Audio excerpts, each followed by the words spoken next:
I'm part of a friend group of maybe 6 to 7 people with some floaters. This only really concerns Danny and Paula. Danny is engaged to another girl he met at work, but he liked Paula for a long time years prior. He never worked up the nerve to tell her, but it was obvious, and we did tell him to ask her. Paula always played oblivious to him liking her, but knew that's very important, by the way. He liked her for about 2 years, right up until he met Ashley at work. He liked Ashley a lot, and unlike Paula, he worked up the courage to ask her out. They've been dating for about 5 years now, living together too. However, one shadow always loomed over their relationship. Sorry if that's too metaphorical. I'm a writer and haven't seen posts on here before. Paula. Paula has always seemed snug when talking to Ashley, like Ashley was the rebound girl and not really part of the friend group. About 2 years into the Danny-Ashley relationship, Paula began frequently cutting Ash out of our plans and undercutting her interactions with Danny. This goes on for years, until a week ago. Paula kissed Danny, confessing her feelings and how they were meant to be, how he liked her for years, and now she finally was ready to like him back. This was the day Danny and Ashley announced their engagement, by the way, and Ashley was beyond angry at Paula. It almost wrecked the engagement because Paula talked about how Danny loved her right up until he met Ash in the past. Now Danny and Ashley are very uncomfortable when around Paula. Paula has been crying since Danny rebuffed her because she was certain that Danny still held a candle for her. We've since cut her out because frankly, we don't like her anymore. This is not something you do with a committed man who's engaged. A mutual friend who works with Paula, but I know from my apartment building, tried to mediate, saying how Paula's all alone and how we were the only friends she has. I told him why she was excluded, and then he was just as disgusted as the rest of us. Her defense is that no harm came out of it, and she had to know if she'd lost her chance, which she did. No harm, no foul, right? She's also saying how we never excluded Danny for loving Paula, but now the tables are turned. We're excluding her for loving him. She made a mistake when she ignored him all those years, and she needed to know if it was permanent. How is that her fault? Am I the idiot for excluding someone? Not the idiot. I can't believe how disrespectful she was to Danny, Ashley, and your friend group. By kissing him on the day they got engaged, she was saying he was settling for Ashley and that his declaration of wanting to spend his life with her was false. Play stupid games and lose your friends. She did this to herself. You aren't excluding her for having feelings for Danny, which frankly I doubt. I bet she's just upset he isn't dancing on her strings anymore. A good backup plan and ego boost. You are excluding her for her awful behavior. A big difference. Yeah, it doesn't sound like Danny ever tried to interfere with Paula's relationships, like she's doing. Although if Danny never made a move all those years, maybe his feelings weren't that strong. Also, who stays silent for 7 years if they have feelings for someone and then waits until the day they announce their engagement to come out with it? Life is not a rom-com. My kids behave like Paula. If I offer one of them something and they don't want it, I'll ask the other kid. Then all of a sudden the first kid will want whatever they just rejected more than anything else in the world. But they're 6 and 2. She's someone who only wants someone when they're no longer available. OP, there's a reason you're all Paula's only friends. You're the only people willing to tolerate her bad behavior for years. She kissed a man she knew was just engaged, and that made you realize you shouldn't have put up with her for this long. I don't blame Danny and Ashley for not wanting anything to do with Paula, and I also don't blame the rest of you, as she hasn't apologized or seen the error of her ways. However, I do think it might be time for you to cut her out indefinitely. I have 3 children, 2 twin girls, pre-tween, and 1 boy, younger. My husband had always preferred a son, but he remained neutral when our first 2 were daughters. Don't get me wrong, he loves our daughters, but somehow has this poor misunderstanding that they would not be able to enjoy the things he likes because they're girls, and leaves it to me to bring them out or engage them. Before, he at least used to involve them in fishing or soccer and his other hobbies, but after my son was born, my husband completely stopped engaging my daughters in his hobbies and only involved our son. He leaves the bulk of it to me because they have more in common with me. I involve all three of my children equally in whatever I do, be it sports or gardening or even teaching them coding. I'm in tech. So it is quite disheartening to see the indifference. And my girls are maturing fast, and I'm worried they'll catch on to the idea that they're lesser than. I have communicated multiple times and suggested that when he takes our son out to fish or do sports, he brings our daughters too so they can learn. Still, he says he prefers one-on-one bonding sessions with our son and communication with our girls, and that he can't change his parenting style. Our girls are athletically inclined as well. I used to be in competitive tennis for most of my schooling years, and I trained both my sons every Saturday or Friday, depending on my time. Last Saturday, there was a community football game, which was set up as a part of a charity with a mini carnival. I was shocked to find out that my husband only bought 2 tickets for him and our son, even though there were plenty available for our daughters to join. Even if he believed they wouldn't have enjoyed the game, they could have participated in the carnival. In that anger, I bought 3 tickets last minute and brought our daughters along, but sat separate and enjoyed the carnival and game by our own means.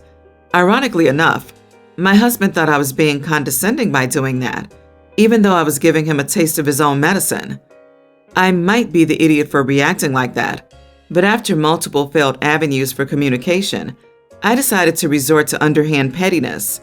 He also told me afterward, it is not that he doesn't care for our girls, but just that he doesn't have anything in common with them, which boils my blood, even if, as I said, both of our daughters are very inclined in sports and love spending time with their father. Not the idiot, and whatever his misguided intentions are, those girls will grow up thinking it's favoritism. One-on-one bonding with each kid makes sense. One-on-one only with the son will make them resent him or feel like they're somehow lacking. This has the potential of really harming your daughter's future relationships with men. Your husband is misogynistic. He doesn't have a poor misunderstanding of what they can enjoy. Gender has nothing to do with what activities a person can like, and he has to realize this quickly, or it could start hurting your daughters.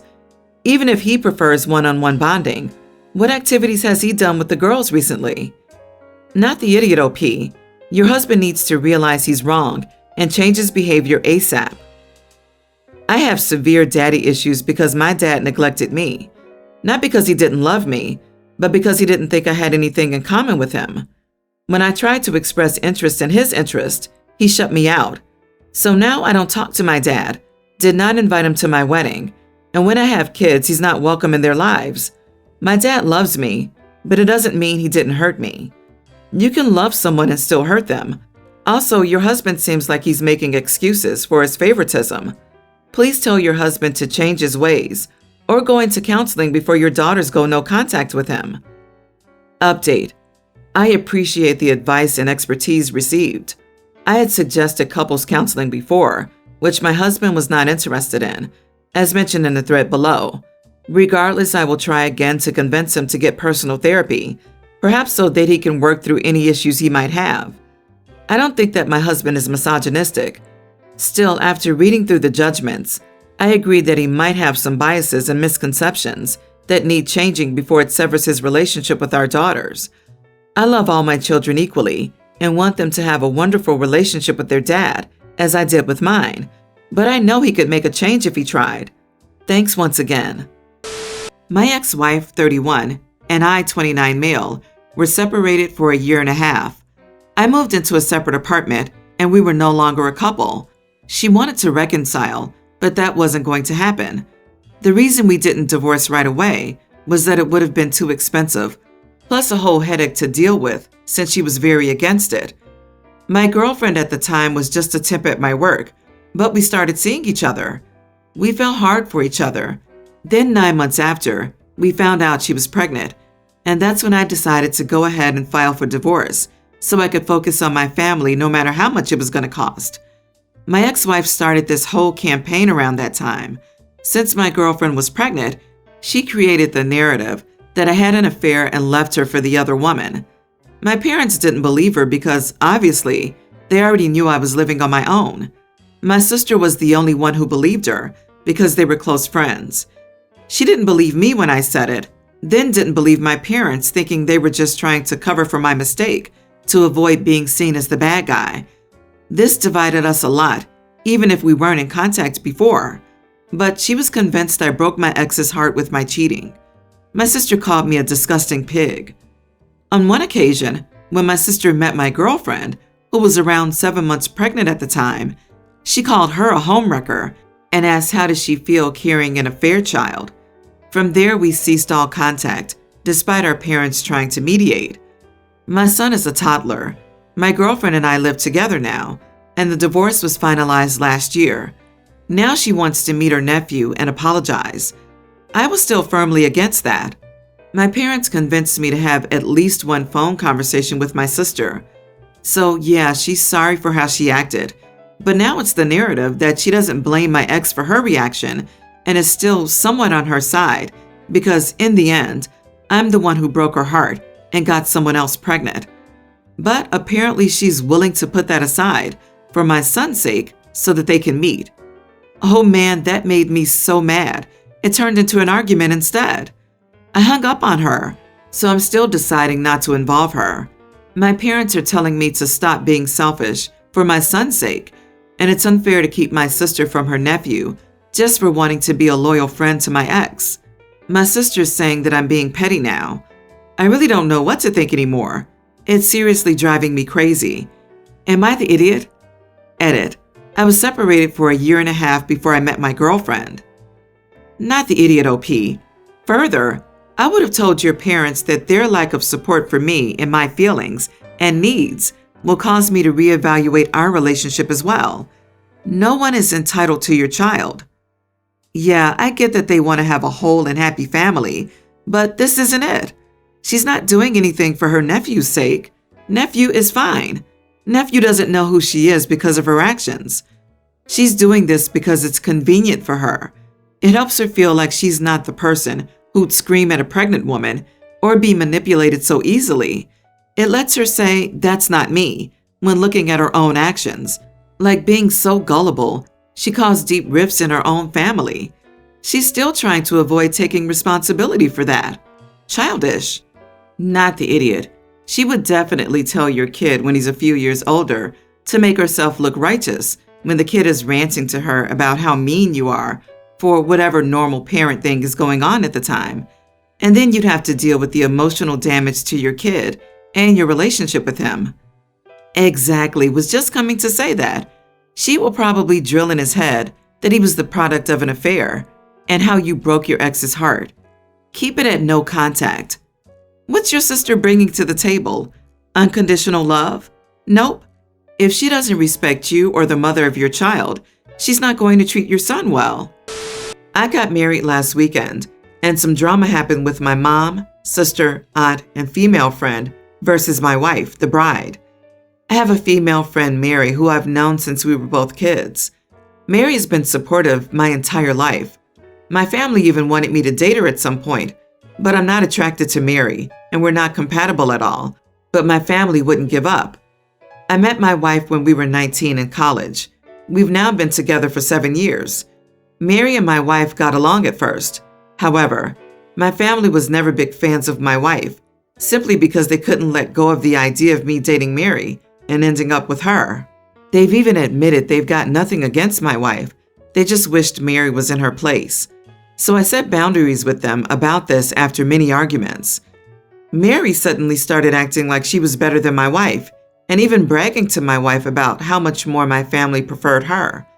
This caused a strain on our friendship, and I told her I wouldn't tolerate disrespect from any of them anymore.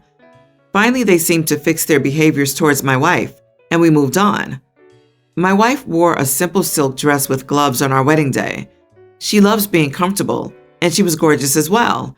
Mary showed up in a baby blue tulle dress. It was not white or breaking any rules, but it was like a ball gown, and I suspected she wore this on purpose. My mom, aunt, and sister kept complimenting Mary and parading her around as the gorgeous girl, while completely ignoring my wife, and even saying how Mary managed to overshadow the bride. Finally, after multiple warnings they ignored, I had security escort them out due to their disrespect. They threw tantrums about it, of course, and said we had no right to do that. But after that incident, many relatives and friends have come out to defend them, and said it was rude and tacky to kick them out over some silly comments. Am I the idiot? Not the idiot. You didn't throw them out because of silly comments. You threw them out because they were bullying your wife, the love of your life, the woman that you swore to honor and protect hours before. They just didn't listen, but you did. Congratulations on your marriage, and tell your wife she's a lucky woman. Many internet hugs for her and you. I'd not include Mary in your future, just an opinion. But you do realize Mary also wants a relationship with you, right? She's just going to sit around and probably instigate more drama in your marriage. And when your wife gets fed up and leaves, sweet little Mary will be waiting, most likely with your entire family right behind her cheering her on. Don't trust Mary. Honestly, you deserve a medal for handling it so well. Unfortunately, they were all incredibly rude and utterly disrespectful to yourself, and especially your new wife. Enjoy your life, and to be honest, I would be seriously considering cutting them off. This clearly isn't going to change. It's been 7 years. I, 50 female, have been expected to be the one to care for my grandson, toddler, while my daughter, 27, works on the weekends. The facts are, I am tired. She's a single mom, a real single mom, as the father's not in the picture. She works all week and has childcare arranged at a reduced, affordable rate. She started to pick up weekend shifts for extra money and has kind of expected me to babysit because I'm the grandmother. I also work all week, and weekends are my only days off. I'm so exhausted, and all I want to do is hang out with my dogs on the weekends. I do not have the energy to chase around a toddler anymore. I had 4 children myself, so I've basically done my time. Other family members are guilting me, saying it's my job as a grandmother to help her out. While I fully intended to be an active grandmother, I just cannot handle kids anymore. I don't have the patience or the energy that I had when I had my kids. There is really no one in the family responsible enough to take on that role consistently, so the responsibility falls on me. I feel like I might be a selfish idiot, but I'm not sure. So, am I the idiot? Not the idiot at all. She needs to find a weekend daycare. The fact that she's asking you to do this when you work a full week yourself is very selfish. I get she's struggling, but you are too, physically. You raised your kids. Please give her a specified amount of time and then tell her you're done. You're supposed to be having fun with your grandchildren, which might include an occasional day, not every weekend. She's taking advantage. There's no such thing as grandparent duty. Your duty is towards your children when they're still young and unable to care for or fend for themselves. It's great daughter wants to better provide for her son and is willing to do so, but she has to make sure of proper arrangements before doing anything. Expecting you to care on your only days off is selfish and entitled. If relatives are so gung-ho about it, why aren't they volunteering to care for your grandson themselves? Where's the child support? His relatives? God, hypocrisy at its finest. Not crazy about the number of people acting like your daughter's the idiot here, given that based on what you've mentioned, she's working her butt off. Your daughter's working weekdays and weekends. When she gets off work, she presumably relieves you of the kiddo. Your daughter's burning herself out. Without mentioning if you were a single mother, I'm led to believe you also had a partner supporting you. If she doesn't get help, she will burn out, which will endanger both her and the child, and that's on you.